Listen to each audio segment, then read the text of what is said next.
and welcome to Sport Tonight. I'm Cecilia Mogbe, right here in Lagos Studios. Wherever you are in the world watching us, in London, I'm Austin Okonafa. Cecilia, thank God it's Friday. You know what it means. Action packed on us, getting into a weekend of sporting action.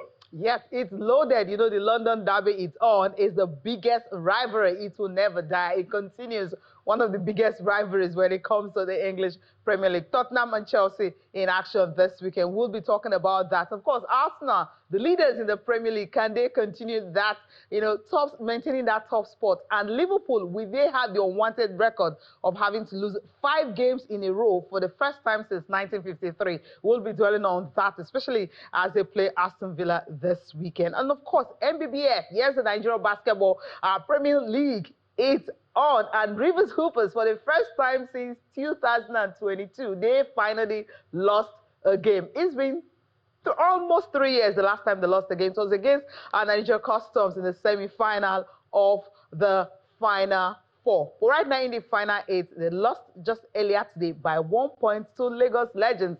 Lagos Legends happens to be a collection of the best players in the Nigeria Basketball League. So it was just by 1 point, 80-79. That's heartbreaking.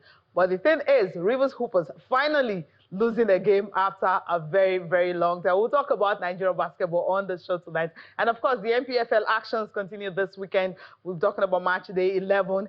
And also, we touched down on what's going on in Senegal. Remember, in Dakar, they will be hosting the Youth Olympics. The mascots, they've unveiled that. So you have the whole world at the youth level coming to Africa for the Olympics. Yes, it's a big one. And the mascot, what's the name? Ayo. Ayo happens to be joy. It means joy in Yoruba. You know, Senegal coming to Nigeria to pick up a name. That's something about Africa, the unity. That's what it tells you what sports can actually do. And of course, the Flamingos, we'll be talking to the coach tonight on the show. What went wrong? What is the way forward? Because almost all the African countries that took part, they conceded so many goals. For instance, Morocco, the host nation, conceded how many goals? 12 goals in all their games. And Zambia, just last night, lost 6 goals to nothing in the knockout stage. We'll be talking about the under-17 and how we can actually develop the game at that level. We'll talk about that on the show tonight. So, Austin, it is a loaded package tonight. You know, I love it when we give attention to grassroots sports development, because what happened with the Flamingos, I believe there's the deep story in there for us, lessons that we can learn, So hopefully if we get good Bankole on the show, we will be talking to him to understand first, Cecilia, we must identify the problems. I've said it over and over again.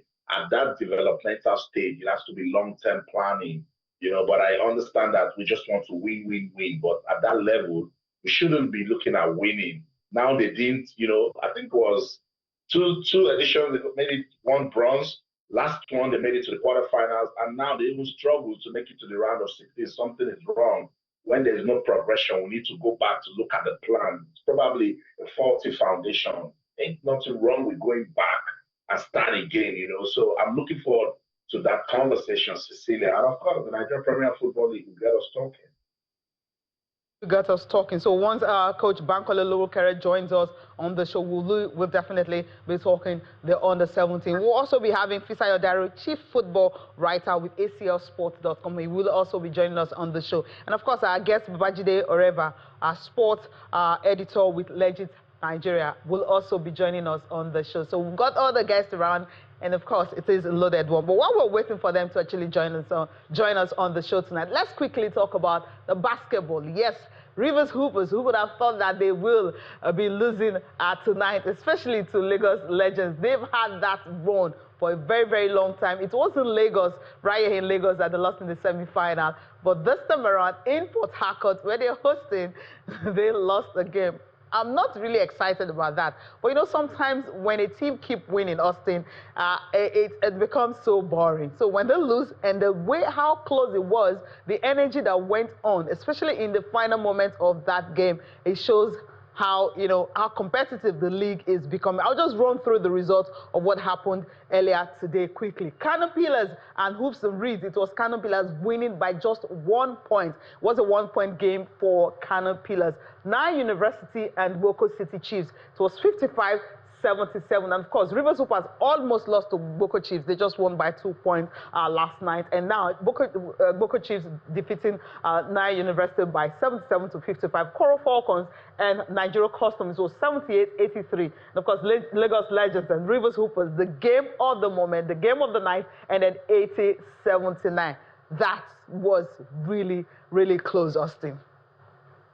Well, I was going to say, with everything that Rivers they have done with their basketball, the only way they can lose that unbeaten Cecilia is against a team called Legends, attached to it, And it was just 1 point. But I like it, it shows that there's actually the quality out there that I was talking about. It makes us also, remind the NPFL that while we can do with this one, it will also be good if we can get a proper basketball league in Nigeria, that can, pump that ecosystem and keep it going. But I like it. I like everything I've seen so far. Our match day 5, and we've been talking about this from when it started.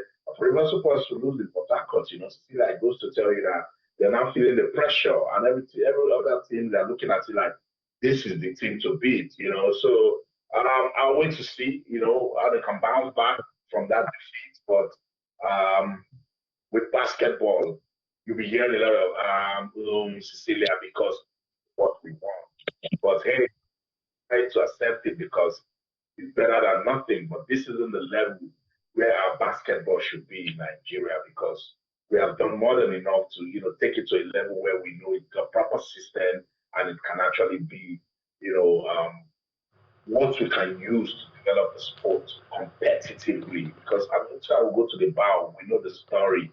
And simply because we're not doing those things that we need to do to have our league system in place. Well, we'll take this one and we'll see. Definitely give us some grand endings still there.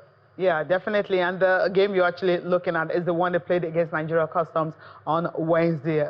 Yesterday they played against Boko Chiefs, and today against Lagos Legends. It was by 1 point. Rivers Hoopers losing at home, and also losing for the first time since 2022.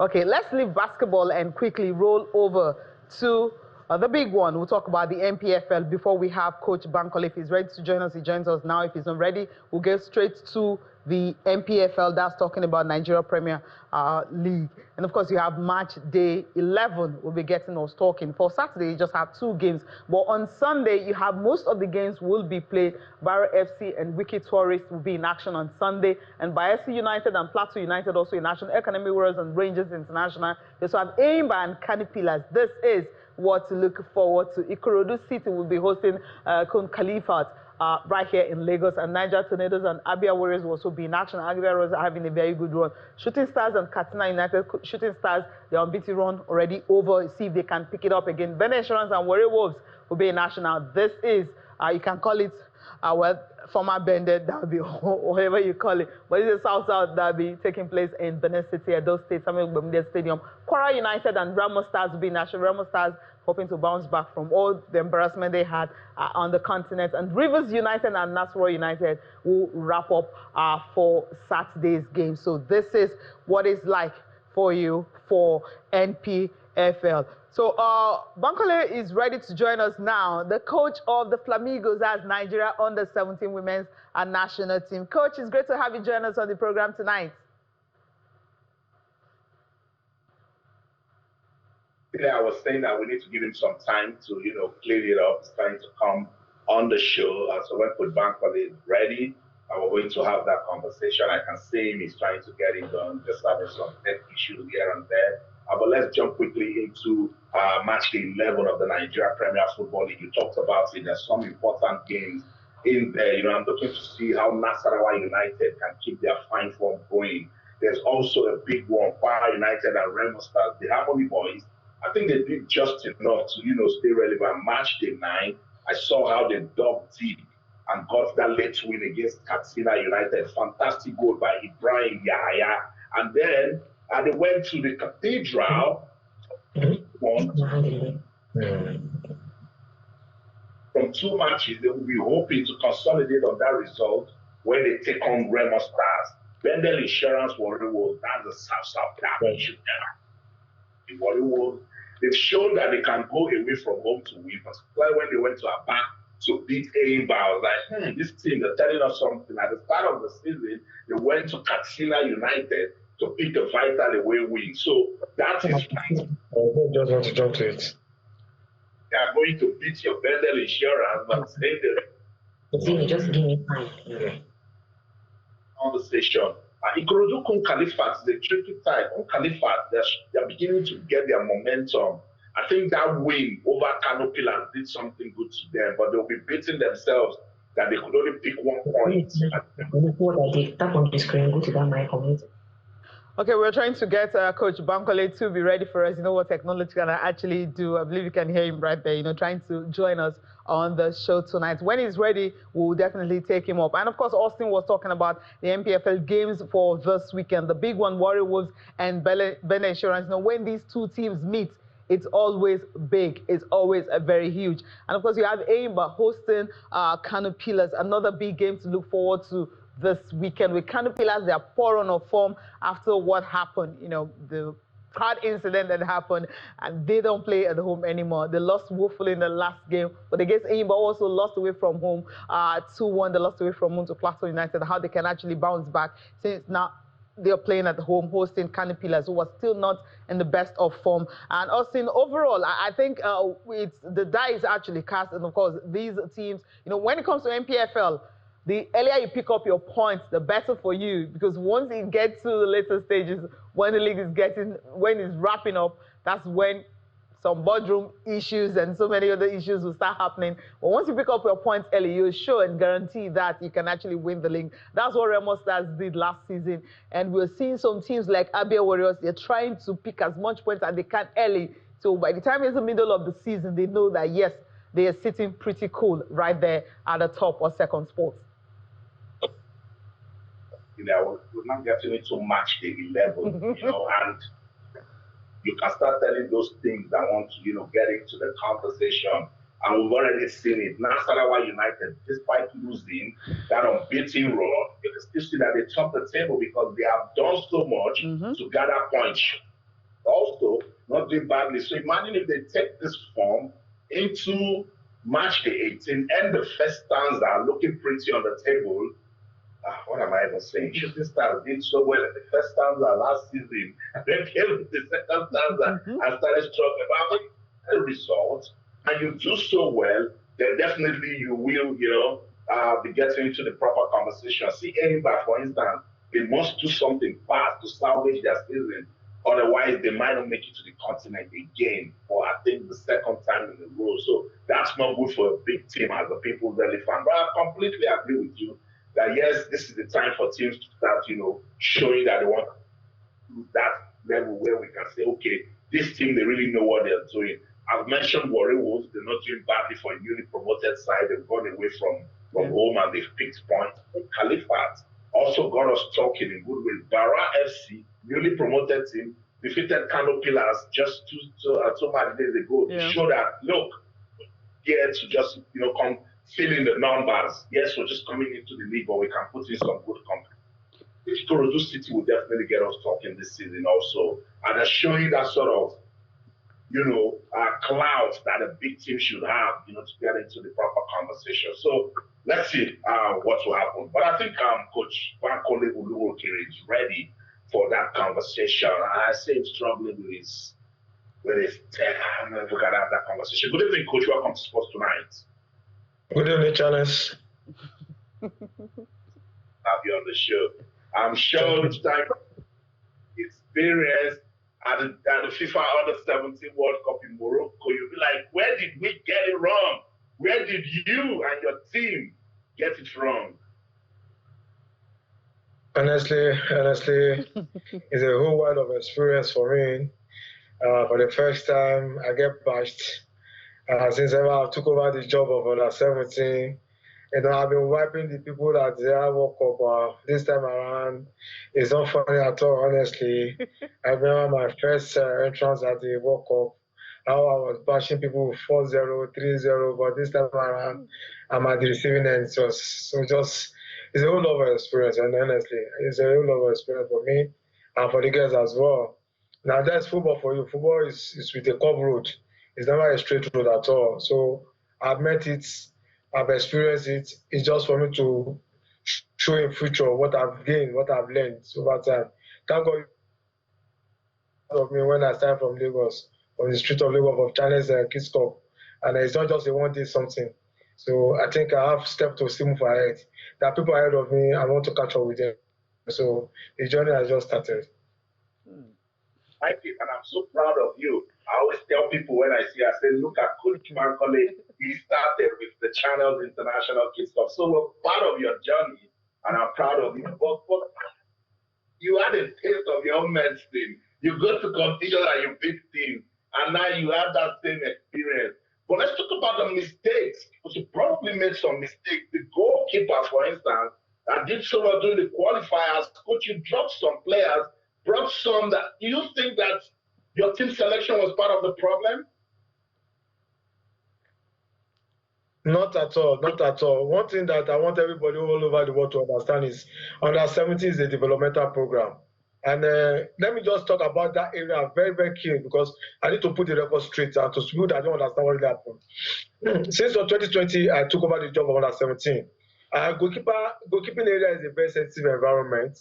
Again, too, is a place where one man the post, you will not be able to change that person, and it's not good. That's why we don't see most of the under 17 and most of the goalkeepers getting improved. We only be seeing only one goalkeeper all the time until we have to work on it, and that's what I stand to do. One, in 2020, we have Nelly. Nelly was my goalkeeper and was the captain of the team. And after that, I promoted her to under 20, which she went to the World Cup with under 20.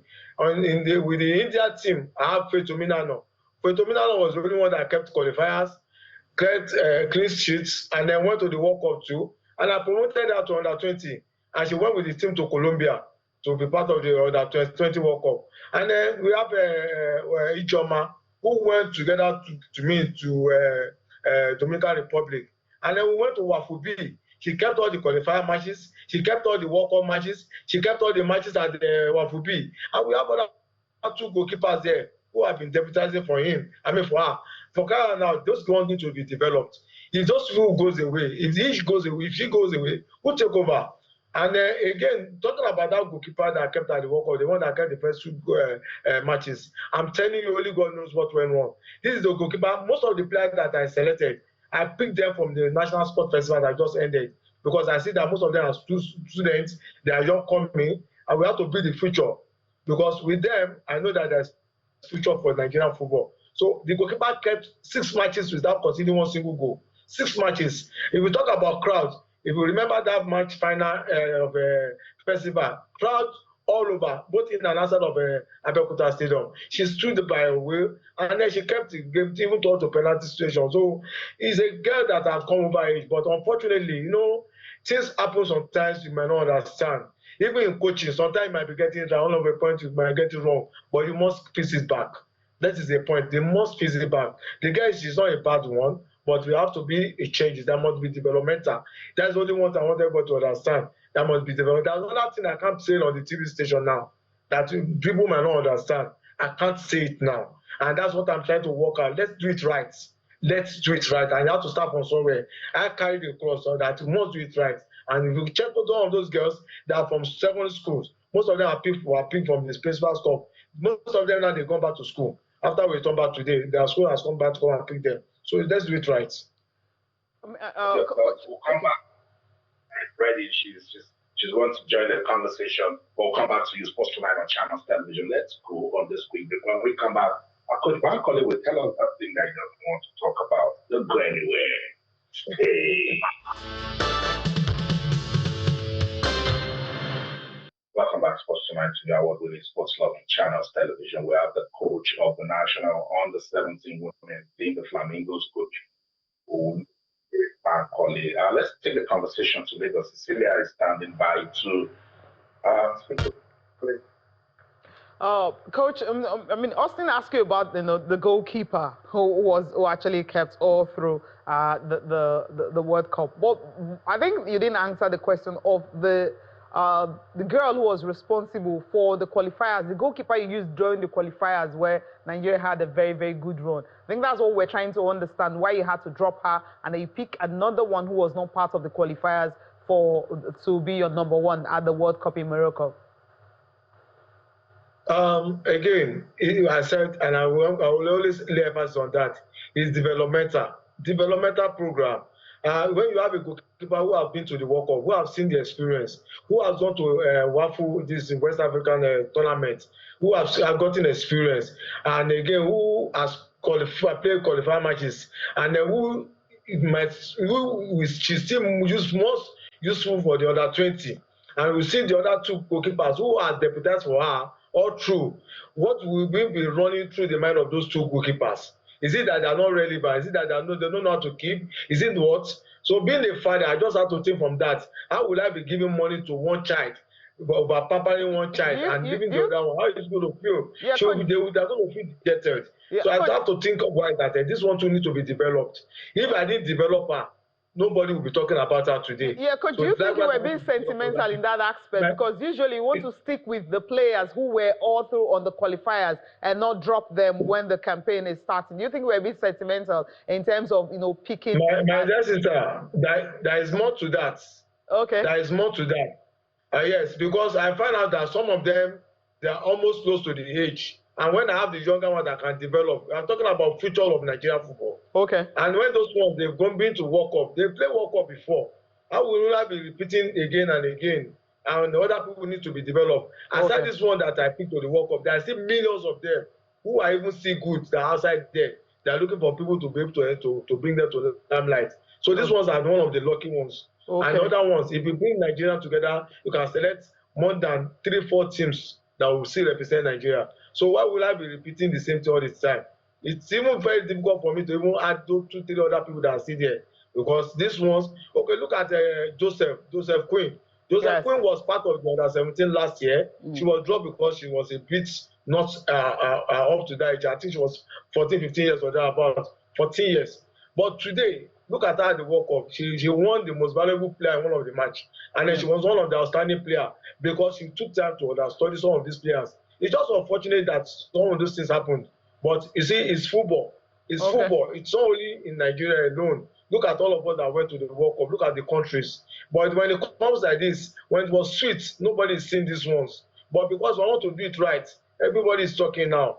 I would just want people to understand that we are developing this girl's child. Okay. And there are numbers of them. It cannot just be on only one person alone or only group of people alone. We have to spread it around, all around the country, wherever these girls' child are playing football. I'm the apostle of the girls' child to develop. And I have to work so that one of them have an equal right and have opportunity to the national team. Yeah, interesting. I love that aspect you're taking, the fact that we no longer have to repeat players, just having fresh talent all throughout. Another question I'm going to ask you is, just recently at the AGM of the Nigerian Women's Premier League Football League, the Premiership, when they came up with the program for the year, and NFF had to read a kind of a riot act, or rather compliance, for clubs to comply with most of the things they talked about for us to have a viable league. And one of it happens to be clubs having under 17 and under 15, like a feeder team to the top flight. Do you think that will also help in developing the game at grassroots level?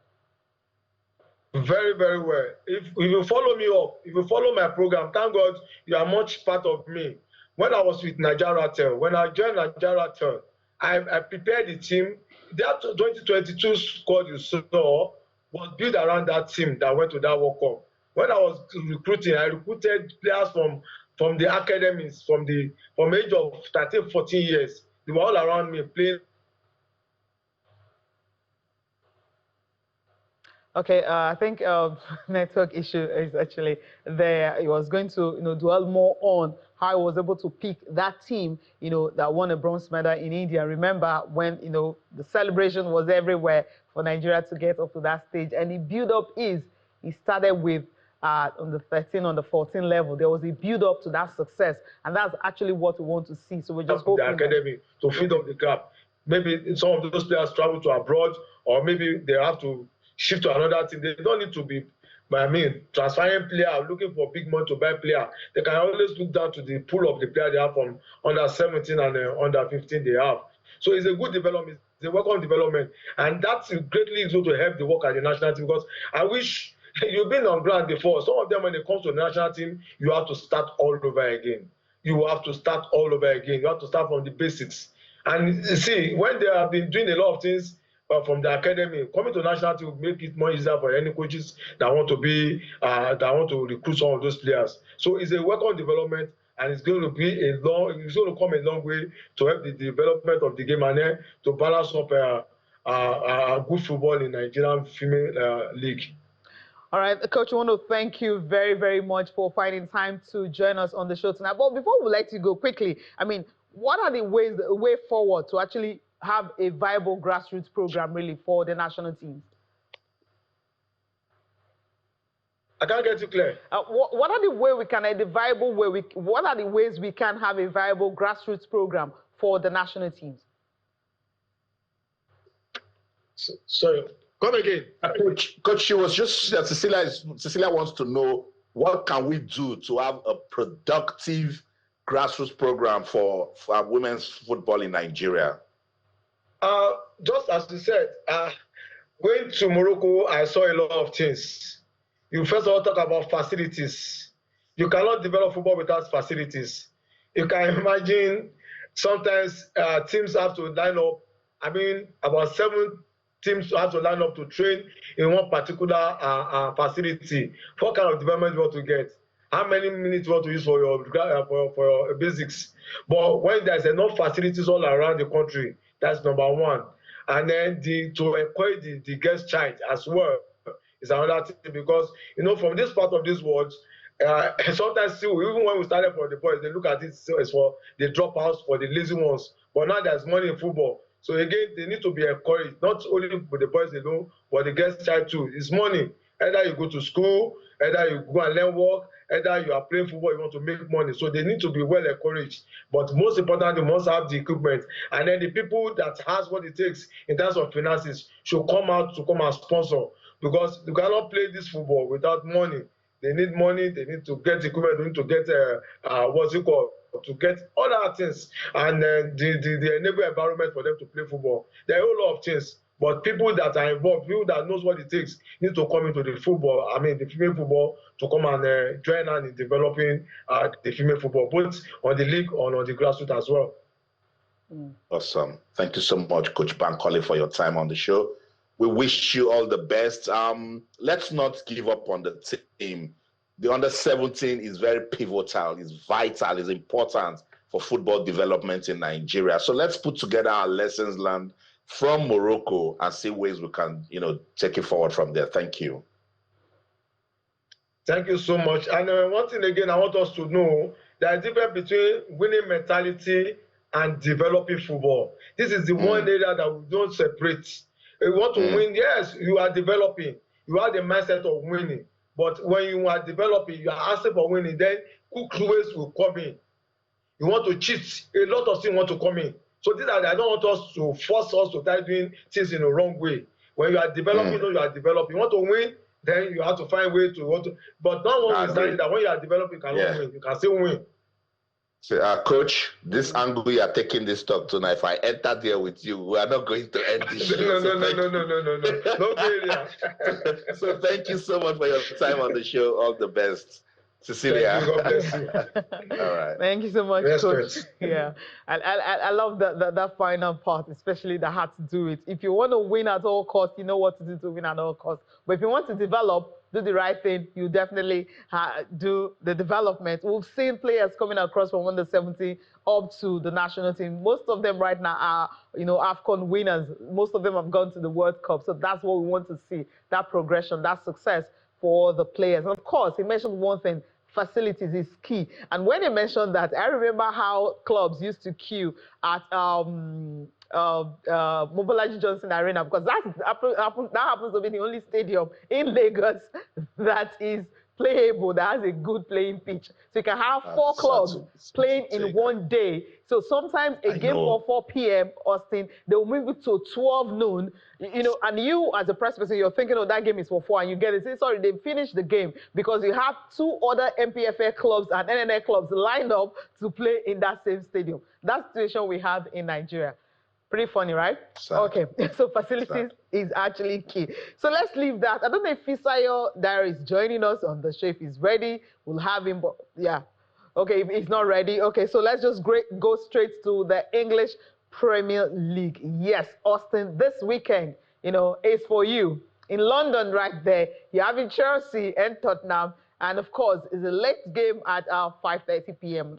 And then that's one of the games for this weekend. But let's start off with Saturday's fixtures from the English Premier League. Brighton will welcome Leeds United. You have Burnley and Arsenal. So we'll be talking about Arsenal. That's a fantastic run they're having and the season, 4 points clear at the top of the table. Maybe this is just the season for Arsenal. You have Crystal Palace and Brentford, Fulham and Wolves, Nottingham Forest and Manchester United. Manchester United also having a good run after winning against Sunderland when he was given the ultimatum, win or you go. And he's been winning since then. And in between, beating Liverpool. And Liverpool, of course, we know they're having a poor run of result recent. Let's go to the games for Sunday quickly. If we can have that one. Tottenham and Chelsea. Yes, this is the big one. Liverpool, of course, trying to see if they can have that unwanted record of losing 5 in a row against Aston Villa right there at Anfield. We've seen how they've lost at Anfield. They lost to Manchester United last time. Of course, they are out of the Carabao Cup.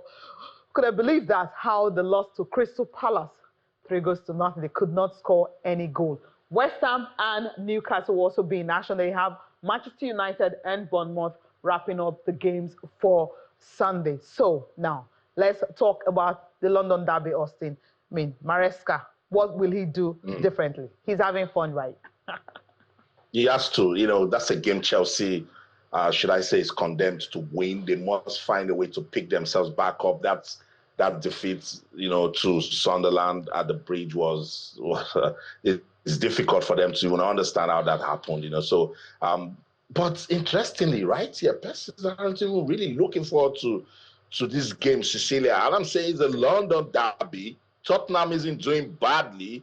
They're third on the log. If they win and Bournemouth don't win, they will climb to, I think, 20 points and then get to second on the table. So that's a very important game for Tottenham. But Chelsea, they must find a way to come back. They have been pretty decent in their last 5 matches. It's just 1 loss, but they need to find a way to be consistent. They need to bring back that champions mentality that they preached about before they went to the FIFA Club World Cup and then won it. And then Maresca, I like what he's doing. He's trying to take pressure off his team, but he needs to find that winning mentality, that cutting edge, because I see stars in this team. I see players who are ready to, make it big, get into the conversations every week when you talk about football in Europe. But hey, it's on this guy looking all chilled. Let's listen to Enzo Maresca and Thomas Frank ahead of that big London derby between Tottenham and Chelsea.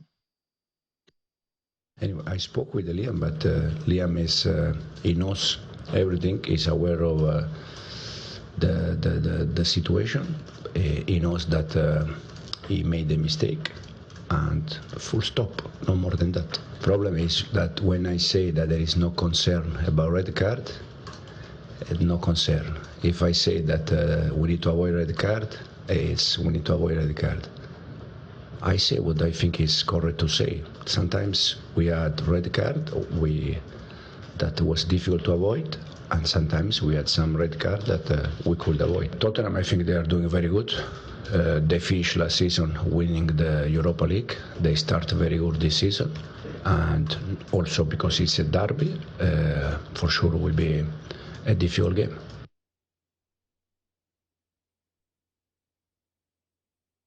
Especially a home game against Chelsea under the floodlights tomorrow is going to be unique and special. Can't wait for it. The players are already looking forward to it. It's a fantastic occasion.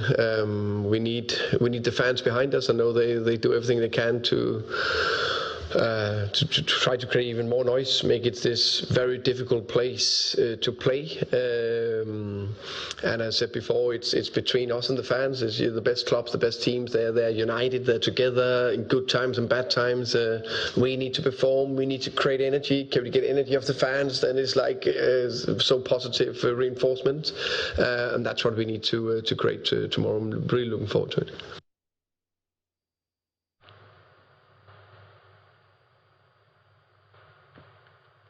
Yeah.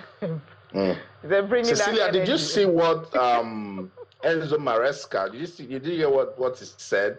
He was trying to do the mind games, saying that he respects Tottenham. They won the Europa League. Where did they finish on the league table? They managed to escape relegation. Yeah, just managed. Yeah, that was what happened. But they are world champions. They won the FIFA Club World Cup. So they're bigger. And let me take a look at these statistics, Austin. Spurs have won just one of their last 13 Premier League games against Chelsea. They've drawn 2, losing 10. Now that's massive. And they've lost the last 4 in a row. The last time they won was at home. That was 2023 in February. That was the last time Spurs won at home. And Chelsea have won 5 of their last league games against Spurs at the Tottenham Stadium. They are the only team that have done that. They've had the most victories on that ground when it comes to visitors. Now, Tottenham have won 5 of their 9 league games this season, drawing 2 and losing 2. As many as how they won in the 26 games under Postecoglou last season. You know what happened in that one. Chelsea, for them, they've lost 3 of their last 5 Premier League matches, winning 2.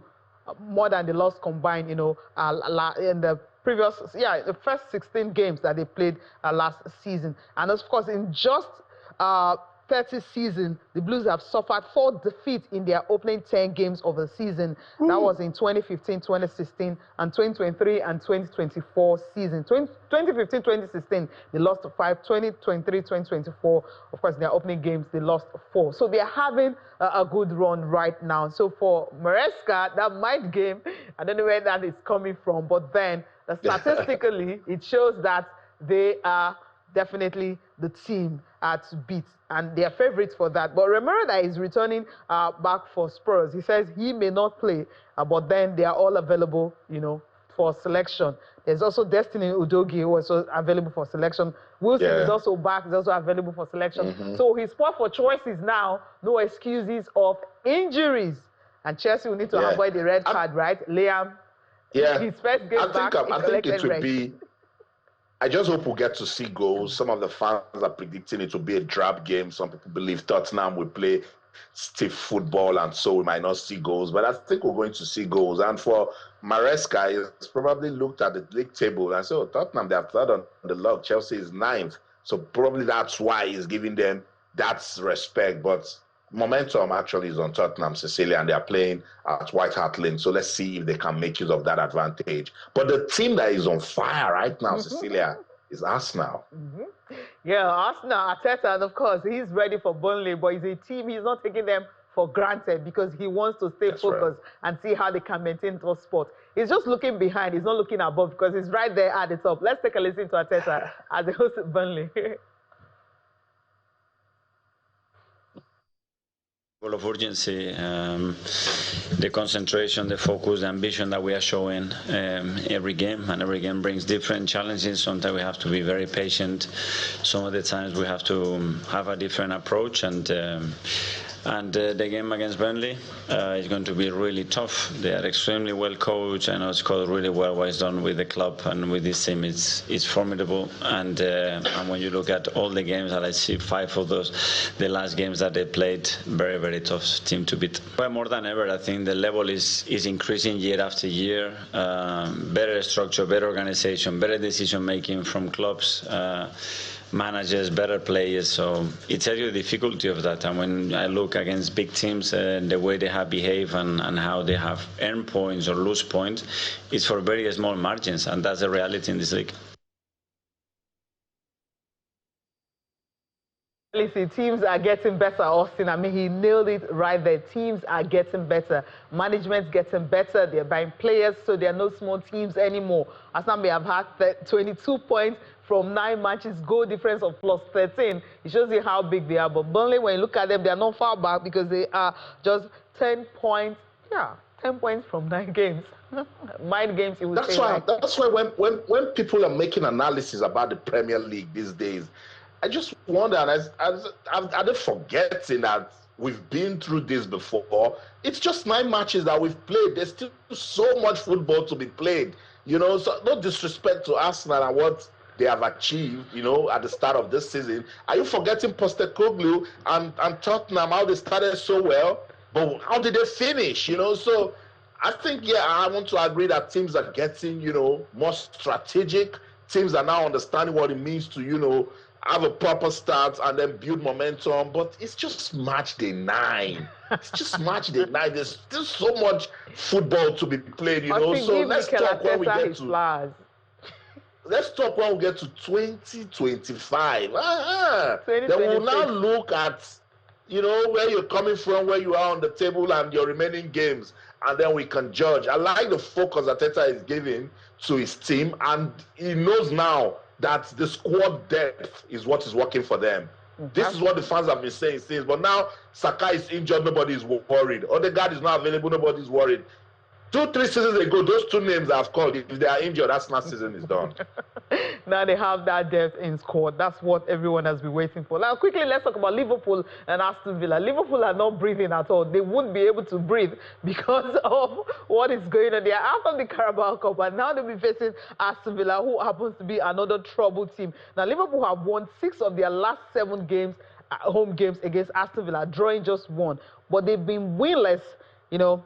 I mean, since when was the last time they won a game? It's been a long time, which is really very key. But for Aston Villa, they've won 1 of their last 15 games against Liverpool, drawing 3 and losing 11. And remember the 7-2 victory at Villa Park in October 2022. That's still very fresh in most people's memory. And Liverpool, they're looking to avoid losing 5 consecutive league games for the first time since September 1953. Let's take a listen to Ancelotti. He's really not worried about that. He just wants to stay focused and see how he can get these teams playing better again.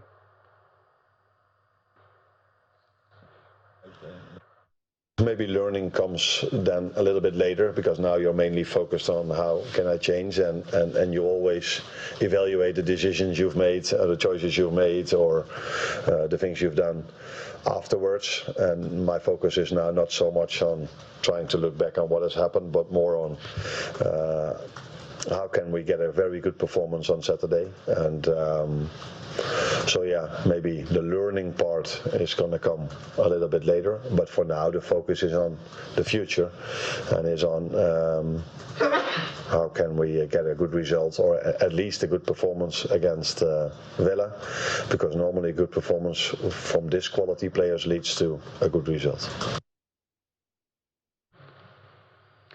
I think good result is important, right? Because they happen to be the first team at the top flight level to have won their first 5 games and losing the next 4.